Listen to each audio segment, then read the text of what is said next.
Okay, we are doing a no, old school method, doing a voiceover instead of talking in live, and yep, start the video.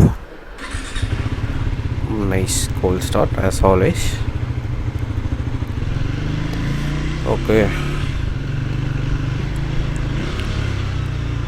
today is a bit of sunny day. Okay, today we have a topic. Topic is about. This is a topic I didn't, think or create myself. This is a topic that one of you guys, commented.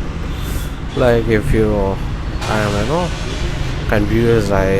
If I would choose a Gorilla 450 or my tracker 400 slash 350.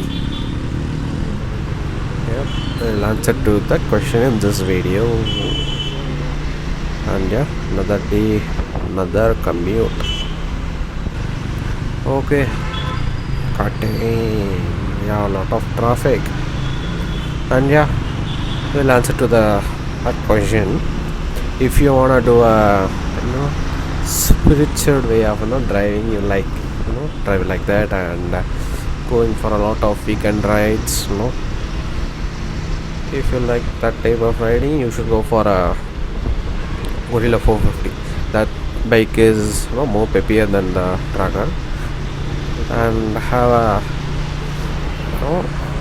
like a rough engine. I say so, not so reliable and refined engine compared to the Triumph.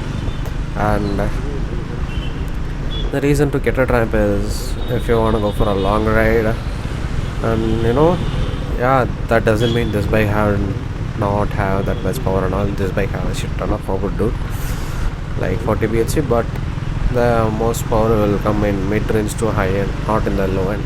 Low-end, this is mostly a torquey bike. It will move no matter what and what gear. I can drive this bike 20 in a 4th gear. It wouldn't knock. We don't have a knocking issue. And this bike have a shit ton of low-end torque too. And the main reason to buy this bike, weekend rides also we can use as a weekend ride. Still a sportier handlebar position, etc.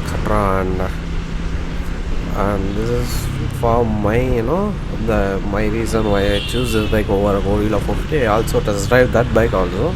Why I didn't choose this, after buying, we do a service. I like to keep my bike as long as I possible,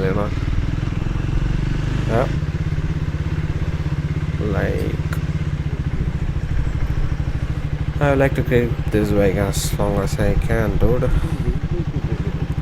Okay, we'll talk about the rest after college. God, yeah. Another reason to buy a Guerrilla is little bike so you can easily maneuver. And yeah, see you after the college.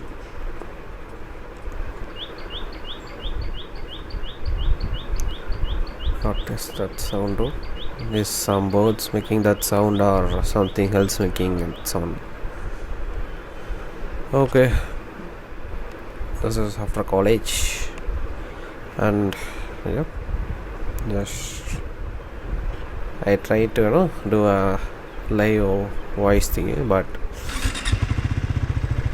I didn't do it. But see, some idiot, some idiot didn't even give a space to take my bike. I couldn't even pick. I can get on the right side of a bike. It's always weird when you get on a bike in the right side. And yeah, we are off to home. And yeah, here's a clear answer for me why I choose this bike. I like to keep this bike as long as I possible, and I like the service of a Triumph. Yep, it's comparing to RE, the service cost will be higher, but there will be more quality, and longevity of this bike is more important, so I chose this bike. And also engine is more refined and all. That doesn't mean I'm not a fan of 450. That bike have a shit enough power, dude. That torque is really, super high. If you don't want to go for a KTMs and all, you can go for that bike. But for my, preference or my opinion, what should you get? If you have money, go for a, and you like a peppier thing, or sit on the spiritual way of driving style, you should go for a new. This is not even released yet, but I'm such can't even say the word. It's such a tongue twister. Like, it's a brand new bike and it doesn't even released yet. But I think you should go for a RC 450 or a Duke 450, the newer model coming in next year. Or if you want a bike that not from KTM, like a lot of parents doesn't want to pay their kids KTM bikes and all. For that reason, you can go for an RE that still have a shit ton of power for its looks, and it's a really stealthy bike. And yeah, that's my opinion on what you should get. And the camera battery died. Okay, see you in the next one. Bye.